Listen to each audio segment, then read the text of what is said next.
And please follow the words of this oath.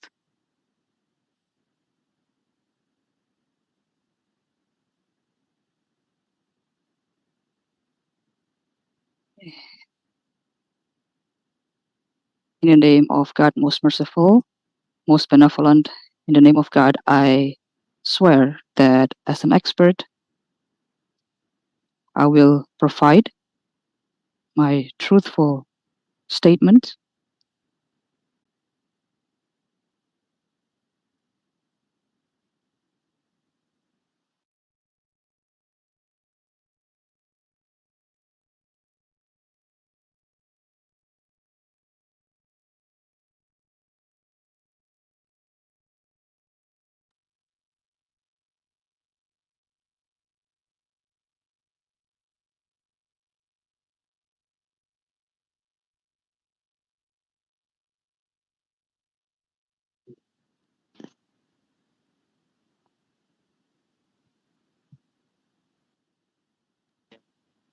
In God Almighty, I solemnly swear that as an interpreter,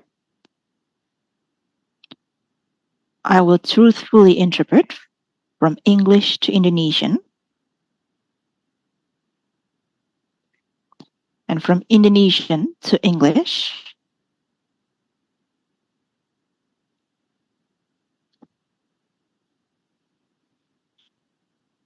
I will interpret truthfully,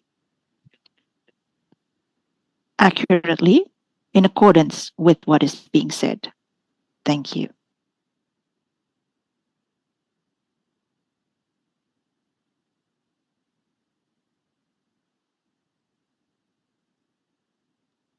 And now to Ibu Griselda. If Ibu Griselda could please rise.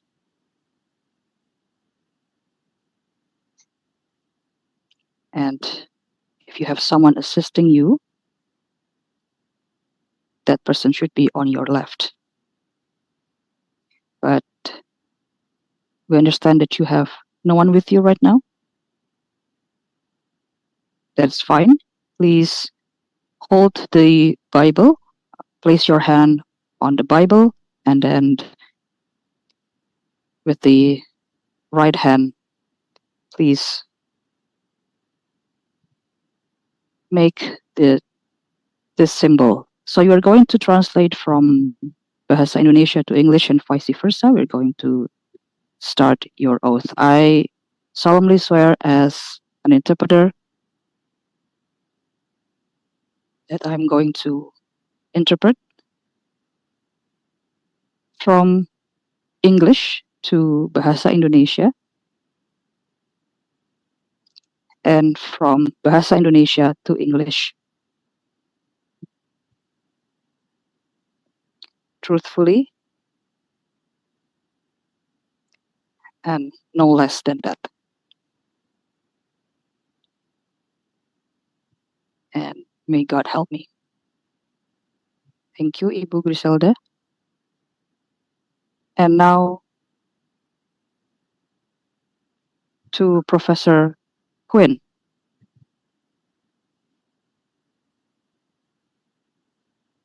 And we also have the simultaneous translation for you ready. If you could place your hand on the Bible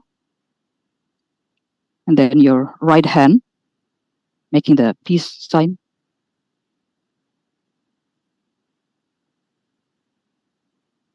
Thank you. And please repeat after me.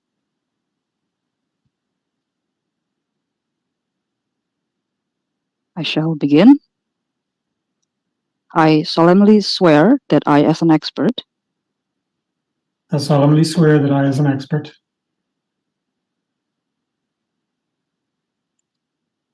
will give my truthful statement will give my truthful statement in accordance with my expertise. in accordance with my expertise. And may God help me.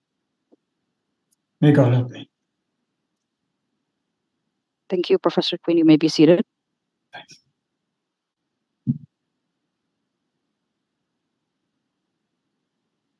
Thank you. And we shall proceed with the first statement from our expert, Professor Suparman Marzuki. You have 10 to 15 minutes. Your Honor, could we have the first statement from Professor Quinn?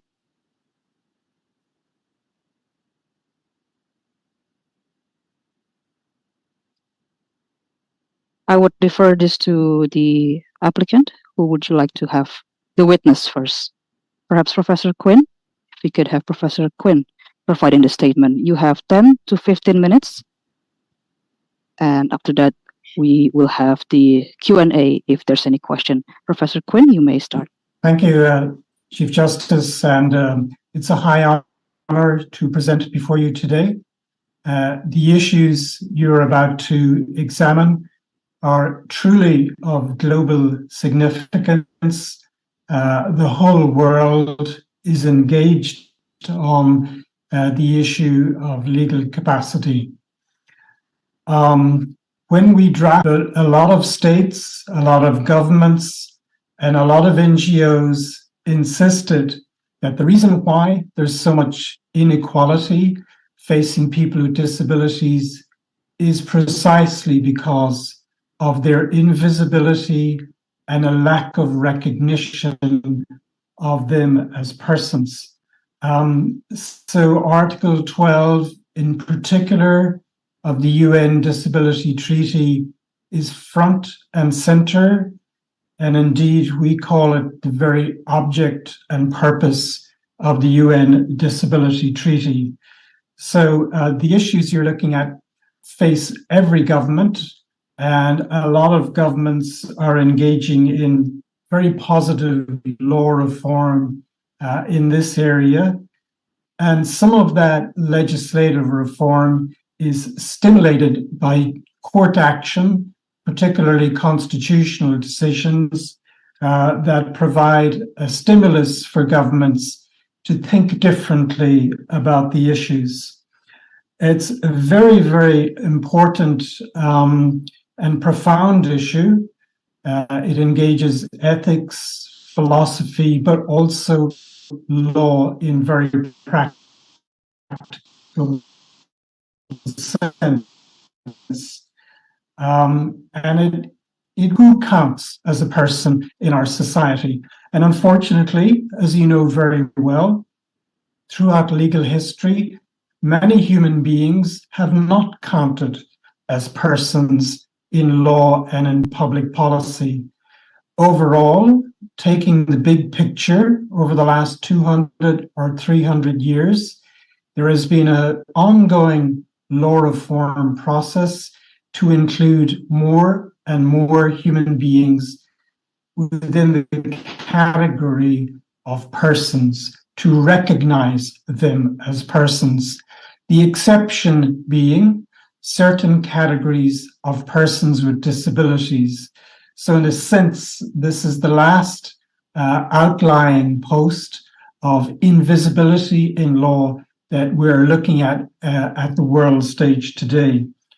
I like to refer to the English legal historian, Sir William Blackstone, who wrote 300 years ago about the idea of civil death, the idea that non-recognition as a person has massive implications in the exercise, the right to engage with medical profession on the basis of informed consent and so forth. And I think the phenomena of civil death as it applies to persons with disabilities is one of the last outliers that we have to deal with on the world stage today.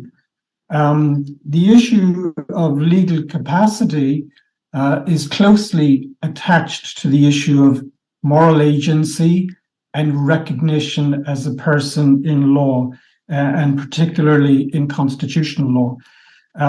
The stripping away of legal personhood was first recognized as problematical in the 1990s. and that prompted a first wave of a human rights response. And you might say that the conclusion of the UN Disability Treaty signifies a second wave of a human rights response. The first wave in the 1990s, which was very much driven by the European Court of Human Rights, focused on two things. The first was to narrow down, to telescope down, the substantive grounds upon which legal incapacity might be imposed on persons with disabilities. And that was rather successful in comparative law terms. The second thing that this first wave of the human rights reform focused on was due process, the idea that the individual should not be stripped of recognition as a person without actually being engaged in the process personally and directly themselves. Note that at the end of this process, there still was space left for the imposition of legal incapacity on certain categories of persons with disabilities, albeit the substantive grounds were narrowed and there was an insistence on due process in as much as it was relevant. The second wave of reform really happened and was triggered by Article 12 of the UN Convention on the Rights of Persons with Disabilities, in association with the right to equality and equal treatment under that convention, Article 5. Three things happened, and I just want to focus momentarily on them. First of all, the drafters of the treaty, and indeed the treaty monitoring body that interprets the treaty, adopted a theory of universal legal capacity. That is to say, all persons, and particularly all persons with disabilities, regardless of their difference, have the legal right to personhood and to make decisions for themselves, the legal right to legal capacity. And that was a very, very interesting move at the international level because it anticipated a lot of scientific insights that have actually been occurring since then, and I will refer to them momentarily. Secondly, and associated with this move toward a universal theory of legal capacity is an insistence on supported decision-making. And when you decode that and strip it of all of its legal niceties, what this is really talking about to make our decisions, our day-to-day decisions, whether small or large. And there is a shift of emphasis away from stripping people of their legal capacity toward enabling them to exercise their legal capacity. And many governments around the world, mine own included, have been innovating with legislative models of supported decision-making. And the last notable feature that I just want to focus on momentarily is how all of this is underpinned by a different approach to equality theory and practice.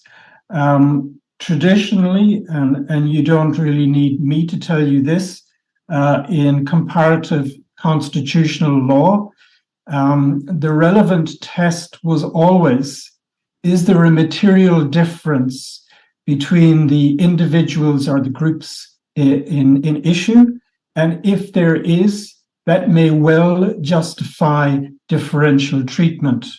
However, if one adopts the departure point that legal capacity is universal, then there can really be no material difference between a person with mental incapacity and others to justify stripping them of recognition as a person and stripping them of legal capacity and the rights that flow from legal capacity. So innovations at the level of Article 12 in terms of universal legal capacity and innovations in equality theory together point in a direction away from legal death or civil death and toward a focus on how to give life to rights rather than how to take them away. And that really sums up the UN Disability Treaty. It's not about how you take things from people, it's about how we facilitate the exercise of rights by people. And I should say that this is causing a lot of innovation around the world. We have traditionally viewed, for example, people in persistent vegetative state as unreachable, as incapable of making basic decisions, whereas neuroscience is showing us that even those whom we assumed to be unreachable are in fact progressively more reachable as science develops. I would point to you a very interesting study by the World Bank, no less, about 5 years ago, that draws together all of the evidence from the various sciences, neuroscience, psychology, medicine, and emphasizes how cognitive capacity is not really at the heart of decision making, and that other things are as important, if not more important. So there's a very nice symmetry between international law and science that points in a completely new direction, and fortunately points in a direction of civil life rather than civil death. I think the court, many courts, constitutional courts around the world see this, and I've listed 4 or 5 of them in the written statement that you have before you. And I think the most important thing that the courts have done is they've stimulated the executive branch to adopt new departure points, to think differently, and to be innovative. To me, that's a very good use of the jurisdiction of a court, including a constitutional court, and it is producing a lot of innovation, law reform innovation throughout the world on this topic. I know you'll have many questions. You have my written statement, and I'm more than willing to answer whatever questions you put. Thank you so much. I hope I've kept within the time limit.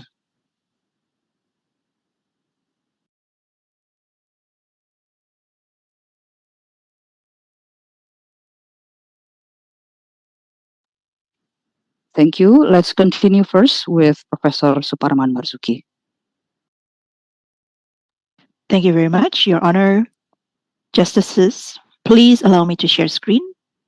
I would like to show my presentation in this occasion.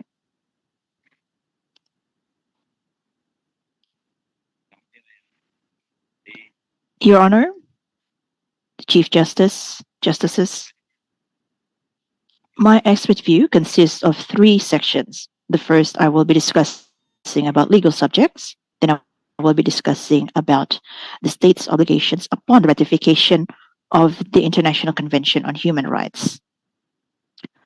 First of all, I would like to discuss about legal subjects.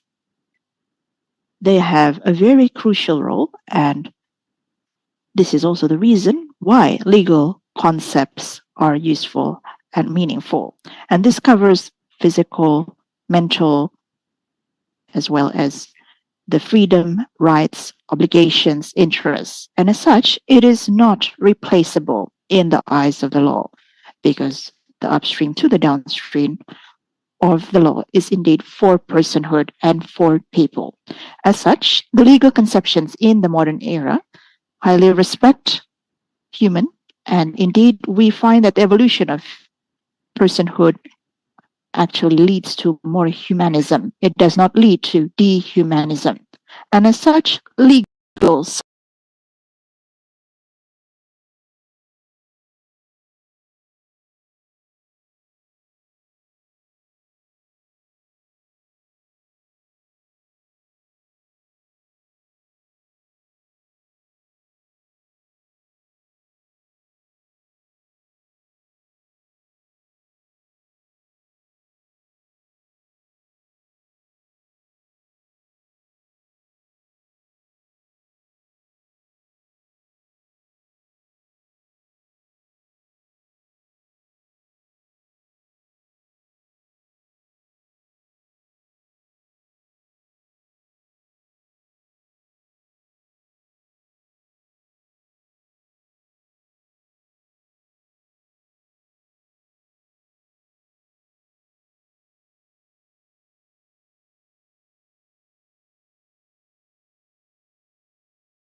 by a stigma that does not respect humans.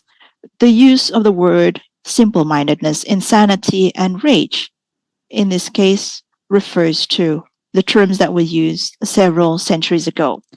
And nowadays, oftentimes, we also use terms that are not promoting humanism. And ideally, we should actually transition towards a more humanistic approach in our legal proceedings. Article 433, in this case, forcefully derogates the status of legal subjects that are stated as rights that are non-derogable rights in any circumstances, ideally. There are several articles. I will not read them one by one, but I have provided them in my presentation. The state should ideally change their negative mindset by reconstructing the norm and referring to the Indonesian Constitution. To be specific, Article 28H, paragraph 2, clearly states that every person shall have the right to receive facilitation and special treatment, to have the same opportunity and benefit in order to achieve equality and fairness. So, in this case, the key word is equality and fairness. It is not derogating, it is not transferring rights. And what about the obligations of the state upon ratifying the International Human Rights Convention? The Indonesian government has ratified the CRPD on the 10th of November 2011 and has also issued Law Number 19, year 2011. As a member of the United Nations, Indonesia is also required to abide by the Declaration of the Universal Human Rights and also various other international instruments on human rights. Article 26 of the Vienna Convention also mentions that every treaty is in force and is binding upon the parties to it and must be performed by them in good, or the Pacta Sunt Servanda. And in this case, efforts to continue to improve these rights and to fulfill them is the responsibility of the state, specifically the government. And the state shall take legislative as well as administrative measures to ensure that these rights are fulfilled. And policies should also be prepared to be able to amend or revoke practices that discriminate the persons with disabilities, or PWDs.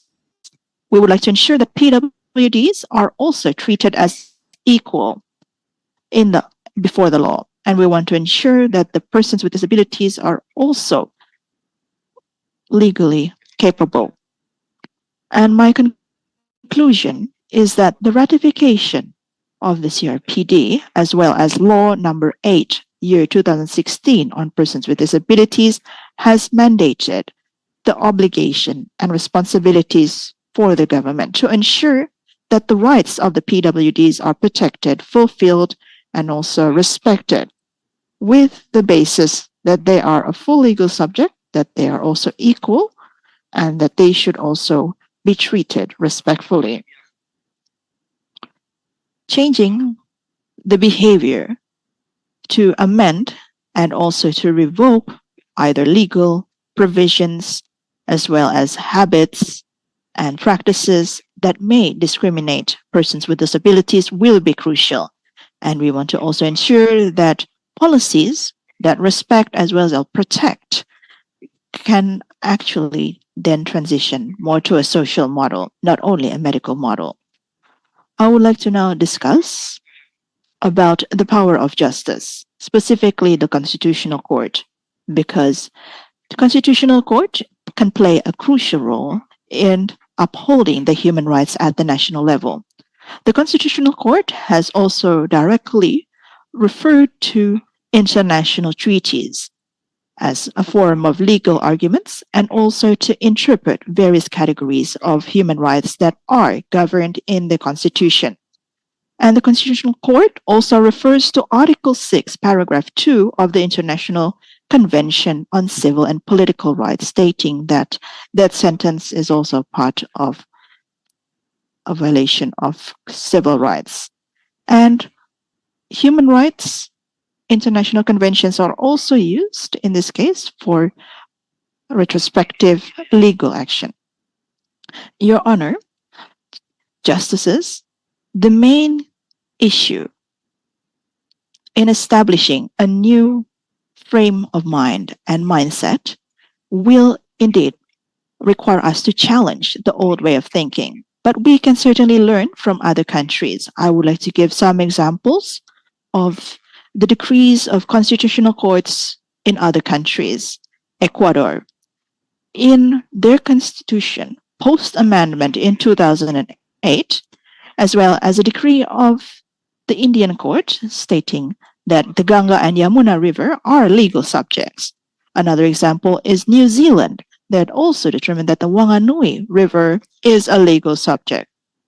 This change of perception from anthropocentric or homocentric and the view that nature is there for humans is actually part of an intertwined ecosystem. And this is also the basis for the policymakers. And the judicial institution, in this case, also places nature as legal subjects. And we truly hope that the Constitutional Court can issue a decree that would require the legislative to amend Article 433 by using the perspective of Article 28H, paragraph 2, which states that every person shall have the right to receive facilitation and special treatment to have the same opportunity and benefit in order to achieve equality and fairness, by also using the perspective of supported decision-making that has been developed by the Convention or the CRPD, which is also upholded by multiple countries. Many countries have also responded to this elimination of the guardianship. Costa Rica, for example, has amended Law number 9379. They are no longer using the term guardianship. Peru has also issued a legislative decision.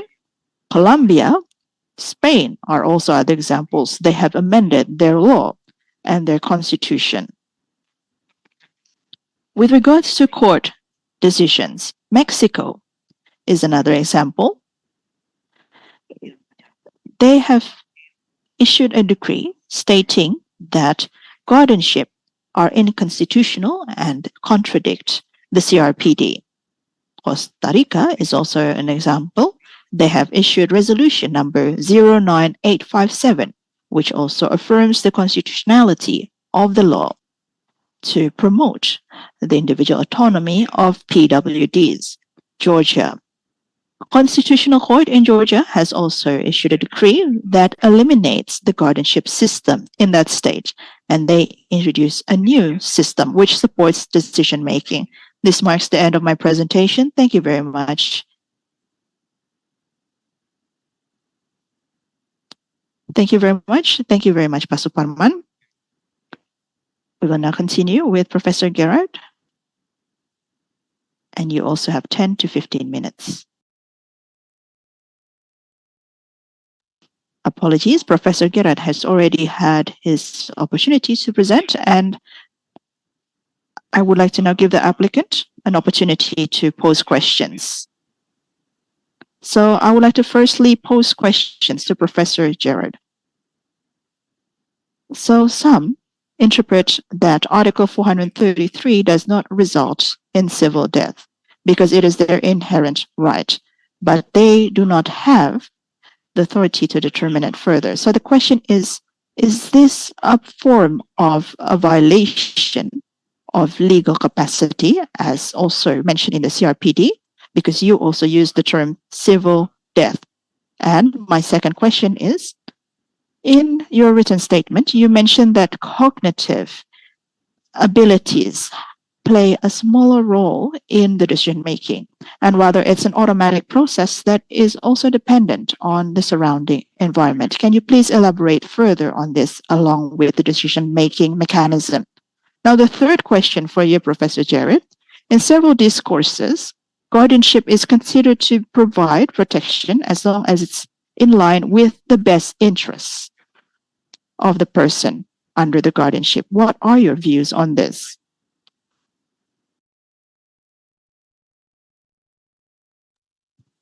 To Professor Suparman Marzuki in your last discussion on how to understand discrimination. There's a discourse that discrimination is only against ethnicity, religion, and race, but we also know that there is discrimination based on disability. To implement Article 28I, paragraph 2, that states that every person has the right to be free from discriminatory treatment. Does this also include discrimination by disability? The second question to Professor Suparman.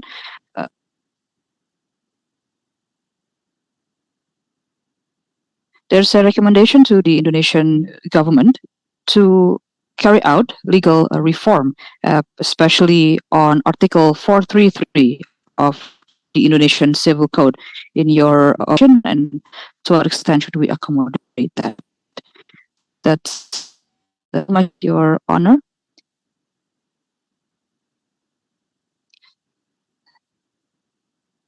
Thank you, Your Honor, for the opportunity. I do have some questions to our experts. My first question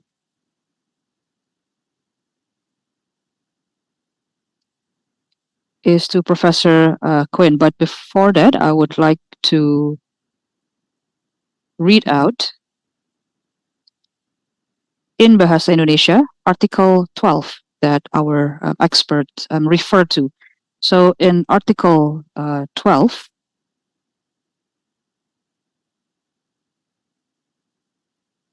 it states that the state has the obligation to take appropriate measures to provide access to persons with disabilities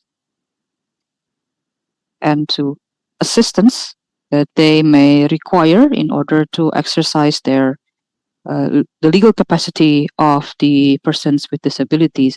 This is from Article 12 of the CRPD. My question to our expert is,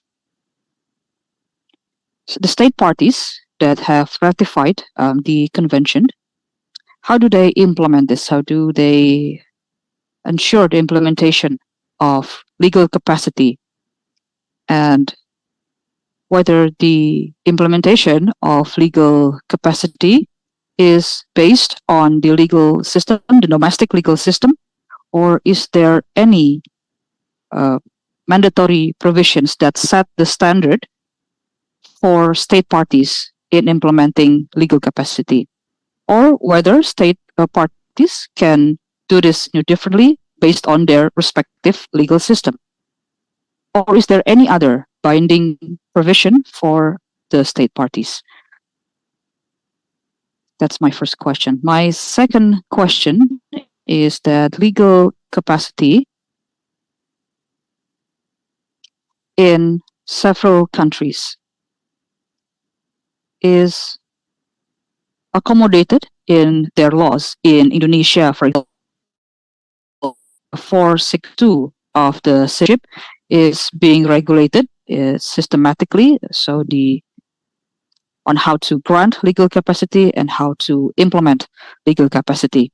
In Indonesia, we have to admit that we still refer to what we have now, the Articles 433 to Article 46.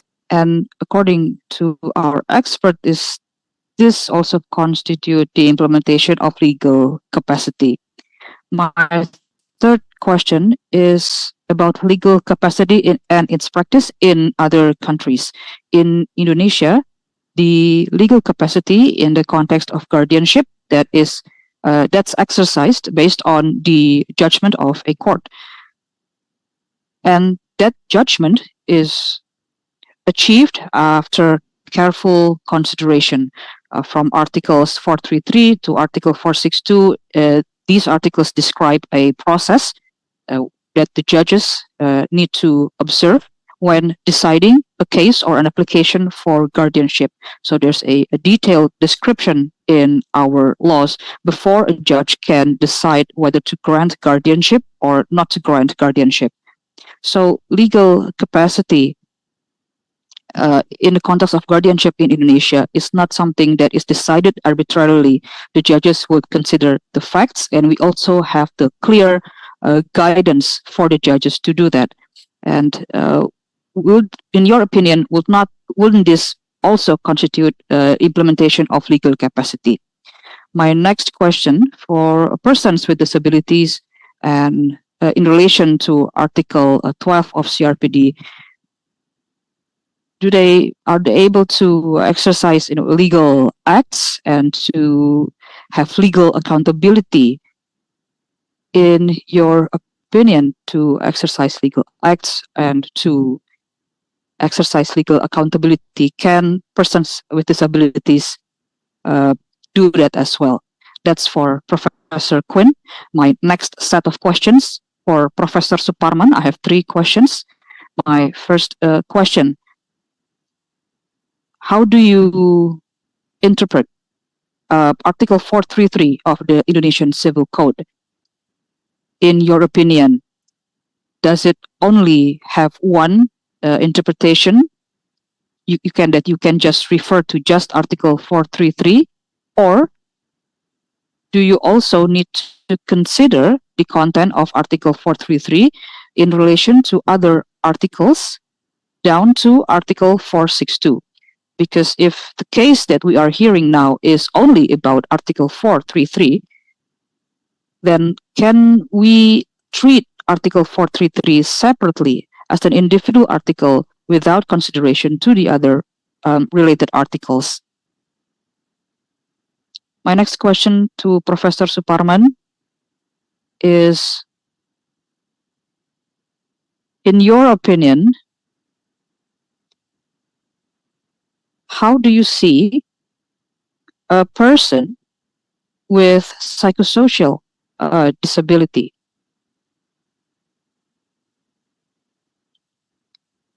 especially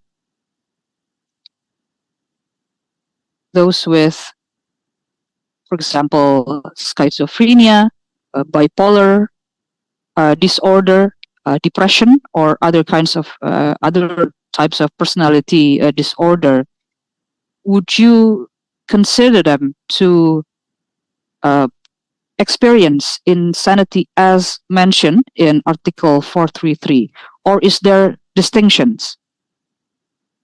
And if they are the same, in your opinion, can they exercise legal capacity, or can we ask them to be legally accountable?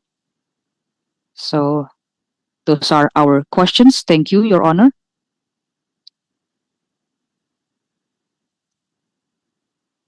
From the justices.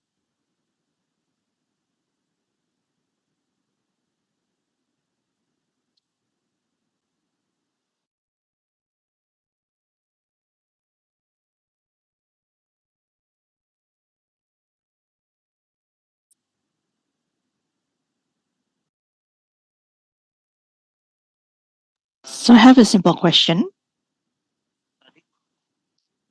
Professor, you shared your views earlier on how people who are considered to not have sufficient legal capacities, whether it's due to psychosocial disabilities or due to other criteria, according to Article 433 of the Indonesian Civil Code.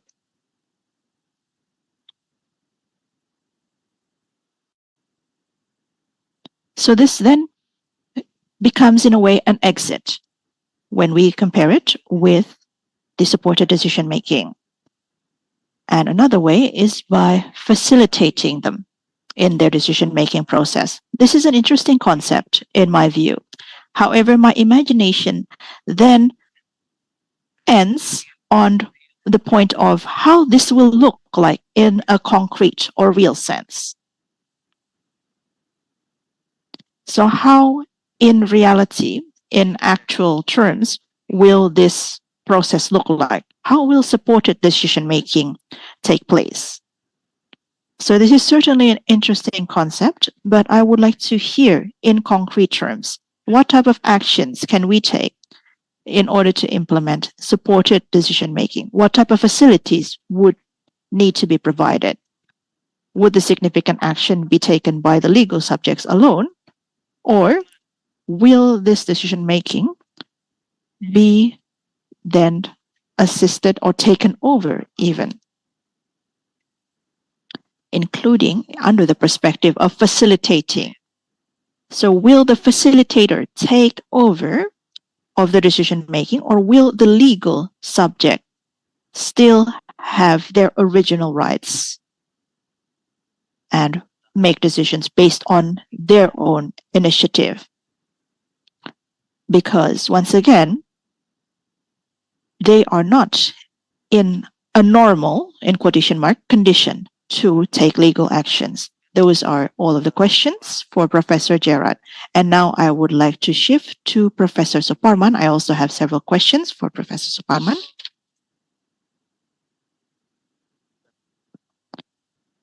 So when we refer to Article 433, as well as the categories set forth under that article, in this case, we also have heard from you that you mentioned that these are constitutional rights that should not be stripped of these people, even those with psychosocial disabilities.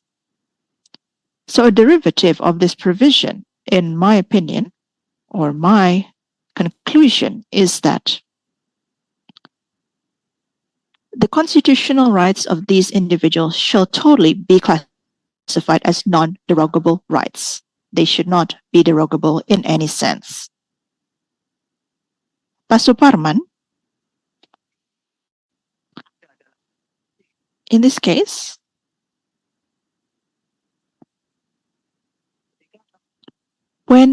how will it look like when these individuals classified under Article 433 then take legal action? Because when we use the term non-derogable rights, to what extent is it non-derogable? From your presentation, I did not get a sense of whether their rights could be, in this case, replaced by others, whether it's through a power of attorney, a limited power of attorney. This was one of the statements of a previous expert. So this was one of the solutions presented by another expert. Pak Suparman, persons under guardianships will not necessarily remain under guardianships for their whole lifetime, because they can carry on their normal activities and their rights can also be protected, and they may also be able to take legal action when they are in good condition. So guardianship can end when the causes are no longer present in that individual. So there is actually no correlation between the essence of guardianship as well as the person under the guardianship. So when the person under guardianship is in good condition, they will no longer require guardianship.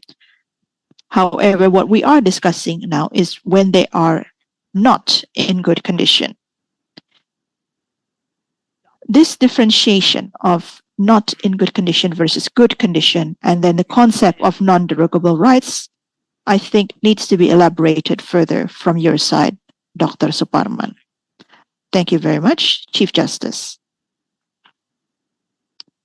Thank you, Your Honor.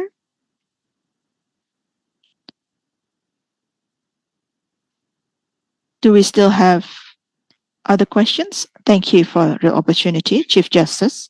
I would like to ask one point to Dr. Suparman. So in the expert statement, one of the points that you quoted here was Article 4 of the CRPD. So here, it is stated that there are 6 points that we can use as a reference. Now, out of these 6 points, Pak Suparman,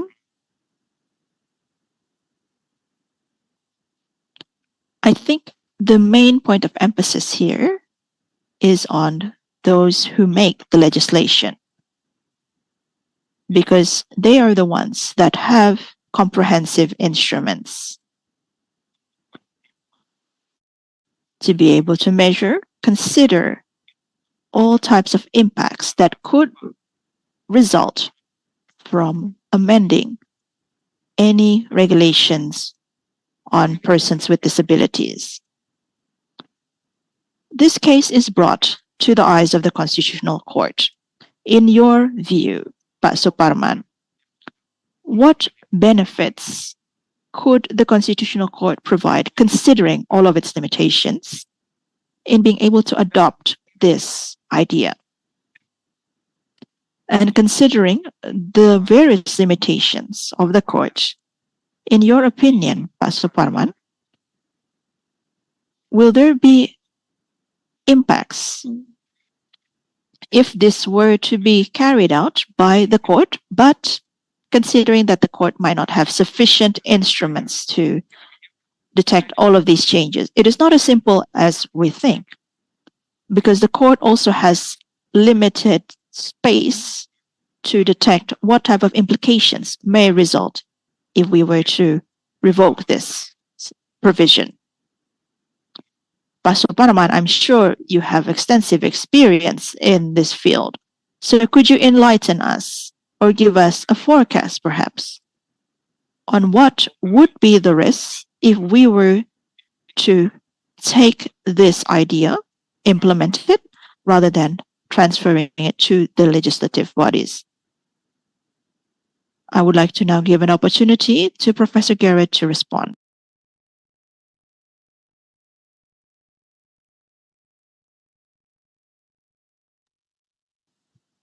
Thank you very much, Justices, Mr. Chief Justice. I hope I adequately answer all of the questions put. The first set of questions, I think there were 3, and had to do initially with Article 433 of the Civil Code. Let me just make a preliminary point before I comment on it, which is that when we drafted the UN Disability Treaty, we were using disability as an occasion to ask the question, how can we breathe life into the rights of persons with disabilities? The primary departure point of most comparative law up to that point was, how do you use disability as an occasion for taking away rights? So the DNA of the Disability Treaty is radically different to our legal history in all parts of the world, quite frankly. So the way I read Article 433 of your Civil Code is that with certain protections, it is really a mechanism for taking away rights. So it's not really of the same philosophy as is the backbone of the UN Disability Treaty, and particularly Article 12. So I would have very little hesitation in framing Article 433 as a vehicle for a form of civil death, if you will. Secondly, the question was put about the role of rationality, the role of cognitive ability in decision-making.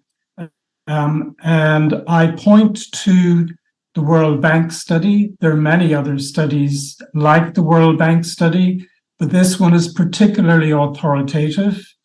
It says, on the basis of scientific information, that 70% of all of our decision-making is automatic. It does not in any way rely on, depend on, turn on, or pivot on cognitive ability. The World Bank study also demonstrates, again on the basis of scientific evidence, that 15% at least 15% of our decision making, yours and mine, is social. That is to say, we automatically think, what would our favored group opt for? And in order to remain or to belong to that group, we decide accordingly. The 5% left over, and this is the World Bank speaking, not me, has to do with decisions that are not necessarily driven by rationality, but are at least rationalized from the perspective of rationality. And this is very much coming from the behavioral economics side of the World Bank, and is quite a fascinating study in and of itself.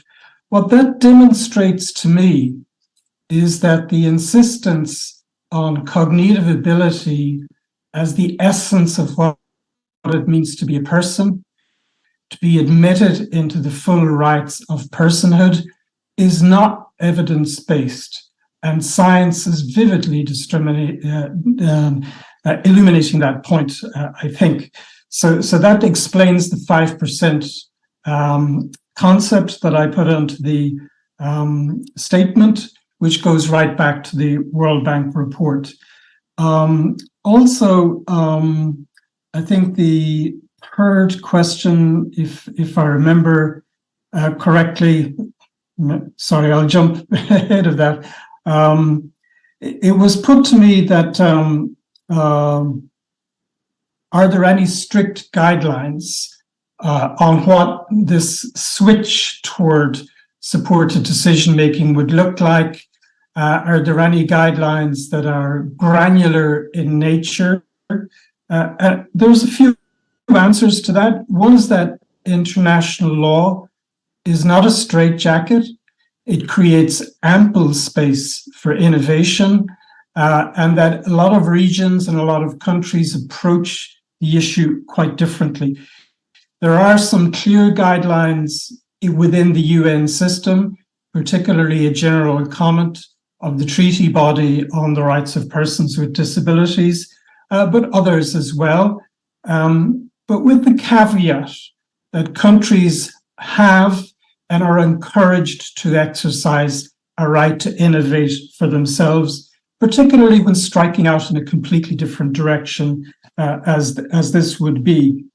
It was put to me that wouldn't Article 433 and all of the elaborate due process protections that apply in courts be framed as a way of implementing legal capacity? I wouldn't have put it like that. I would say that the very elaborate protections you have in your legal system, particularly in your court system, are a way of trying to ensure that the imposition of civil death is appropriate, is objectively based, and is justified in accordance with the evidence.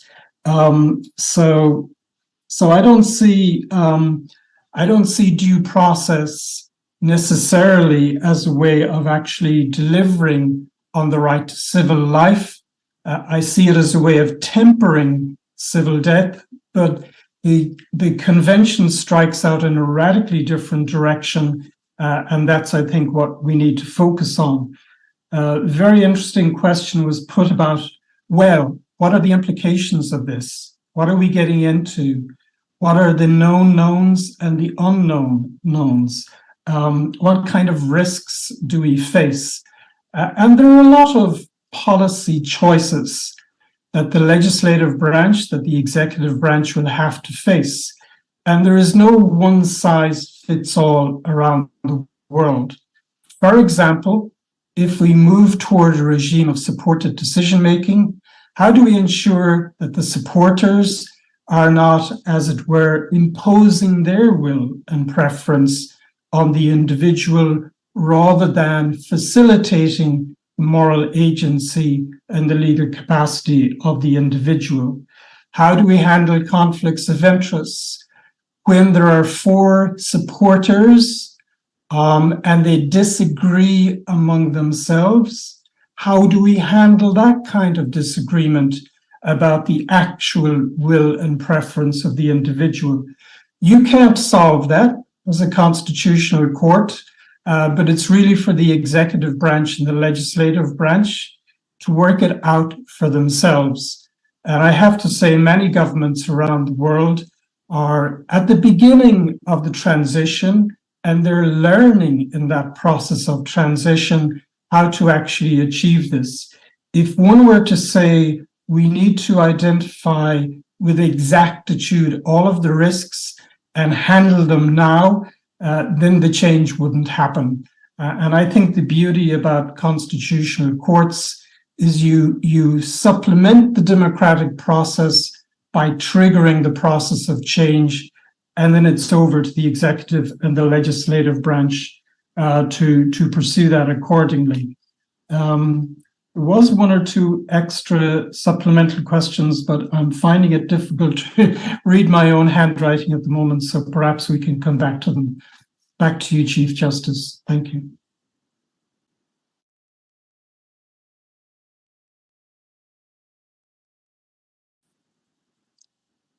Thank you so much, Professor Quinn. I would like to continue first to Professor Suparman.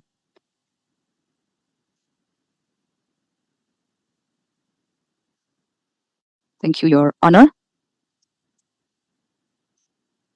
That from Articles 433 to 462 are one series of articles, but in my understanding, Article 433 is the spearhead, that's the backbone,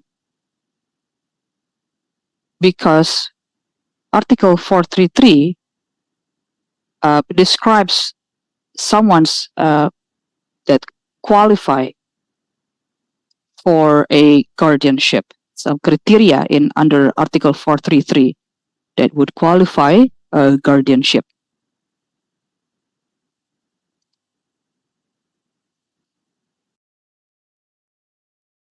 And for me, this article is indeed the most crucial article. So if we do not have this as the basis, then the other articles will actually refer to this, and that would create a new meaning.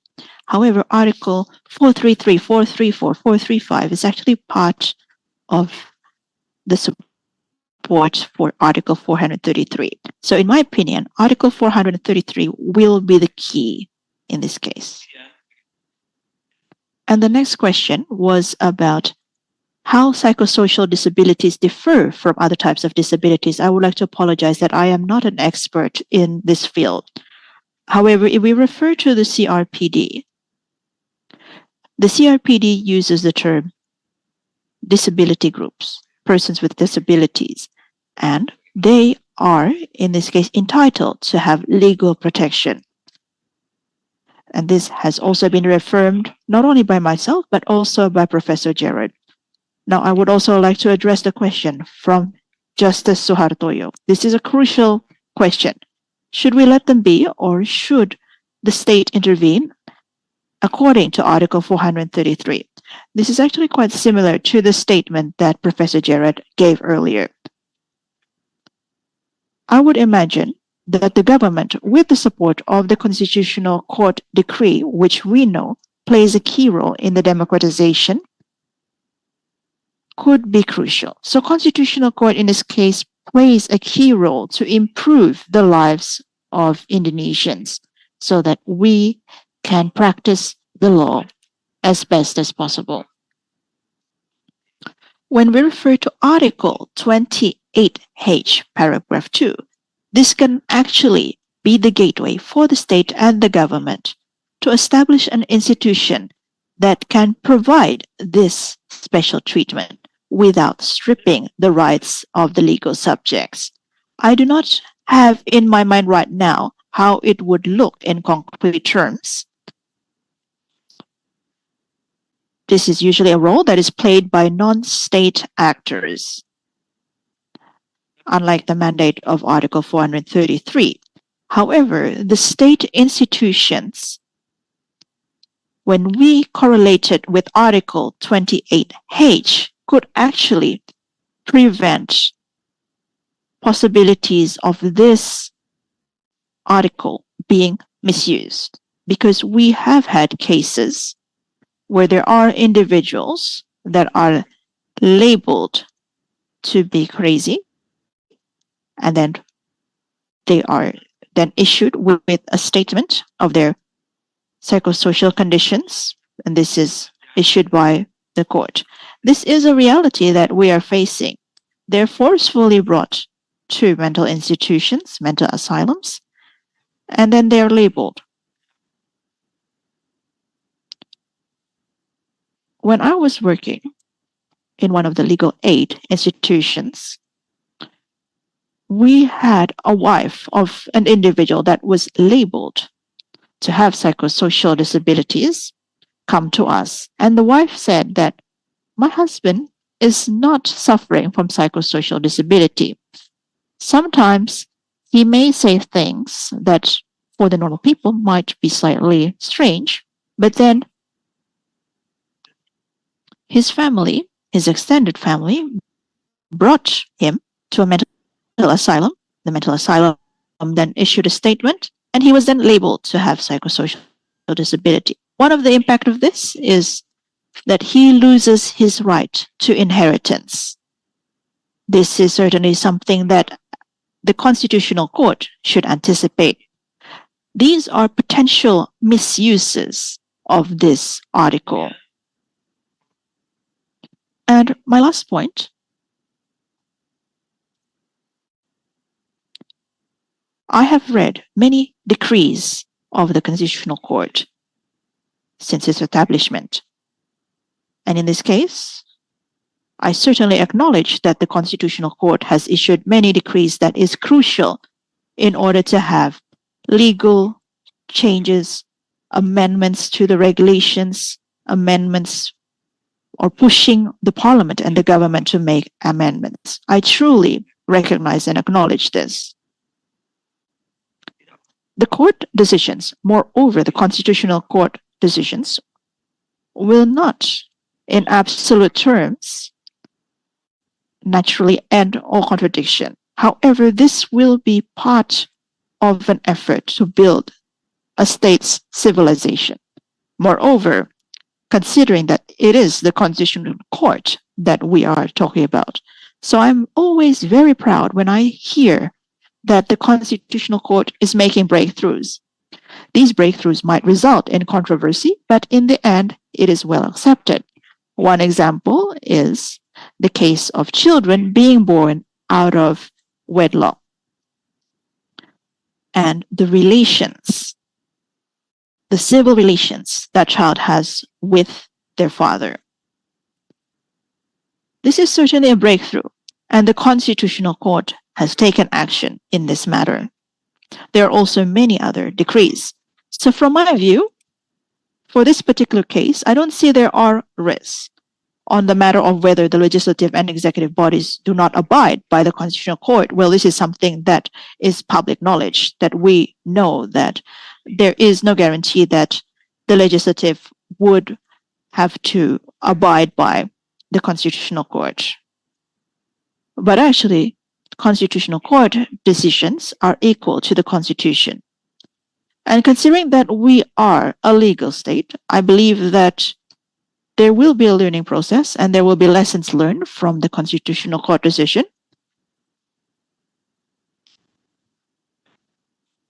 And in my mind, I believe that the Constitutional Court can carry out a legal breakthrough.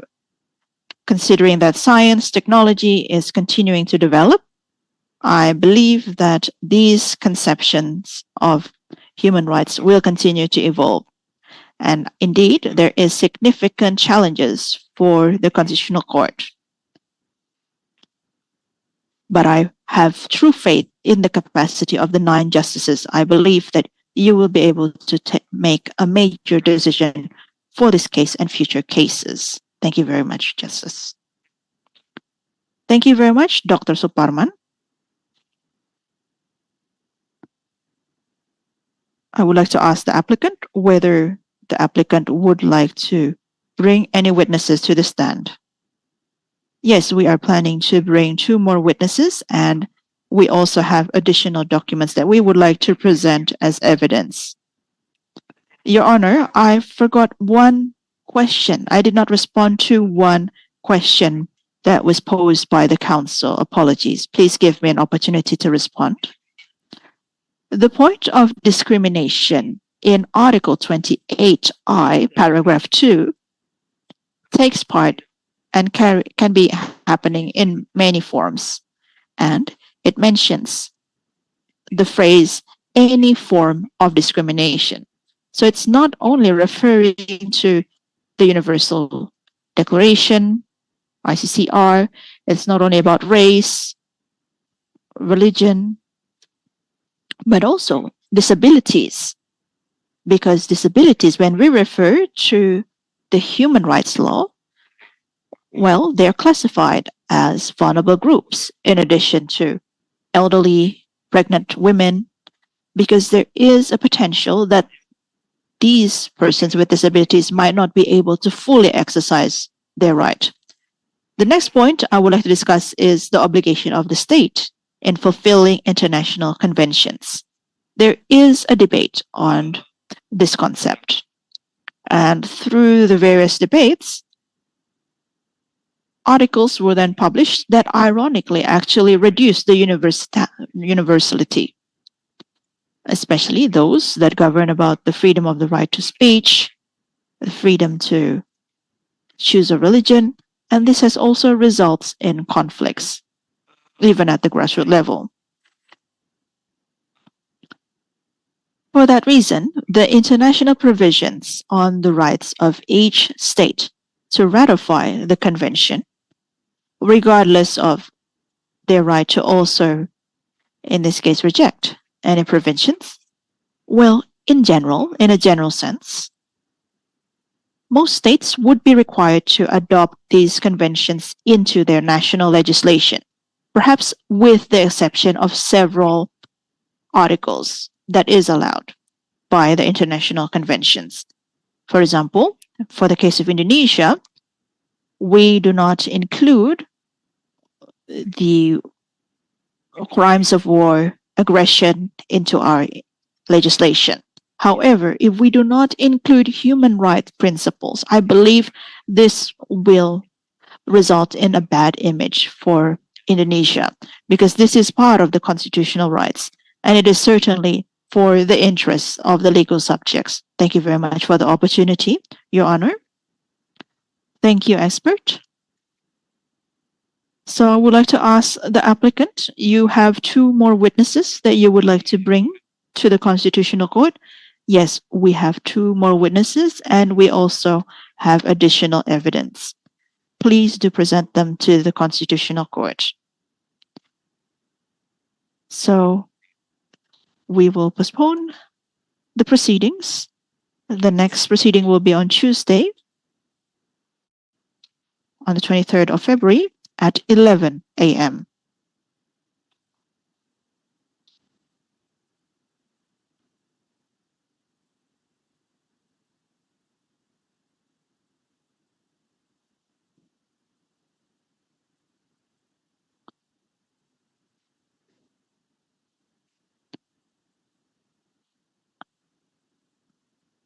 I would like to just intervene, Your Honor. I would like to share something.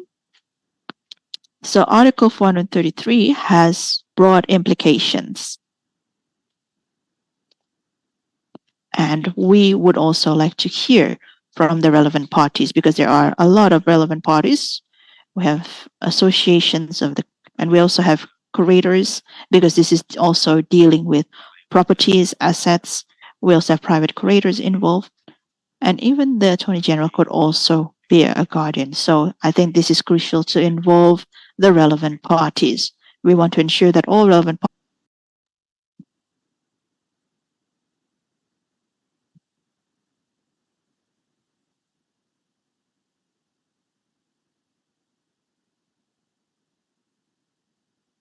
So Your Honor, we also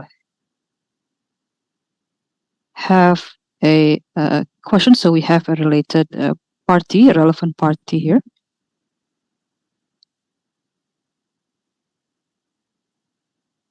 So all of the questions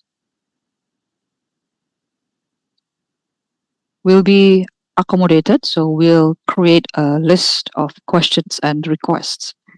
If I'm not mistaken, according to our meeting, we have decided to provide the time to just one person as a relevant entity to these proceedings. There's also another issue that we are still discussing about amicus curiae, and we are considering to allow written submission. Now, if you are saying that you have one more or other questions or other persons to appear or to have them heard in these proceedings, then we'll create an inventory first. And the same applies to the applicant. If you would like to have more individuals to provide their statements, then you should list them. We will then decide whether we can accommodate to be heard in this kind of proceedings or if we can accommodate them in the form of written submission. Because not all, in all proceedings, you can have everyone to be heard, because this is designed to be a rather relatively quick proceedings, and also in consideration of the legal costs. So if you have people that you want to provide the statements and you have registered them ahead, then yes, we can consider them to be heard. But for additional names, then we need to decide whether we want them to just provide written submission or to have them heard directly in their proceedings. Thank you. So those are the rules for both parties here. And I would like to once again declare that this proceeding is adjourned. We'll resume on Tuesday, February 14, 2023 at 11 a.m. Jakarta time. I would like to express my thanks to the experts and to the interpreters. And this court is adjourned. Ladies and gentlemen, please rise. The justices are leaving the courtroom.